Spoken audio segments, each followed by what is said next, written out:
South Indian short film festival season 2 உங்கள் திறமையை வெளிப்படுத்த ஒரு பெரிய மேடை. வெற்றியாளர்களுக்கு பணப்பரிசு. உங்கள் சிறந்த படைப்புகளை சமர்ப்பித்து வெற்றியை கைப்பற்றுங்கள்.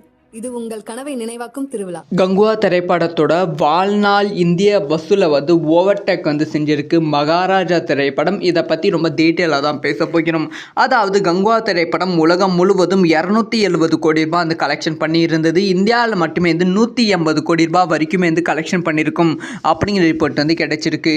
இந்த ஒரு வசூலை வாழ்நாள் வசூல் இப்போ மகாராஜா திரைப்படம் பிரேக் பண்ணியிருக்கு.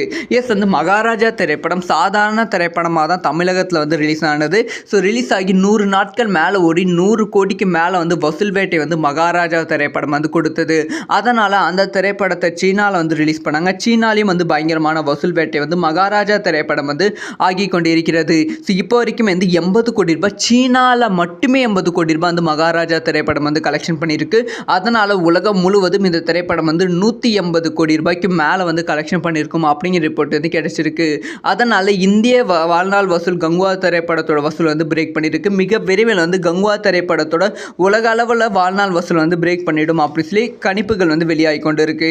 இந்த ஒரு விஷயம் நடந்து விட்டால் இதுதான் இந்த வருஷத்தோட பேன் இண்டியா வெற்றி திரைப்படமாக அமைவதற்கான வாய்ப்புகள் ரொம்ப ரொம்ப அதிகமாக இருக்கு. ஏன்னா இந்த திரைப்படம் தான் அதிகமாக கூகுளில் தேடப்பட்ட திரைப்படங்கள் லிஸ்ட்டில் தமிழகத்தில் முதல் இடத்துலையும் இருக்குது. இந்த ஒரு விஷயத்தை பற்றி உங்களோட ஒப்பீனியன்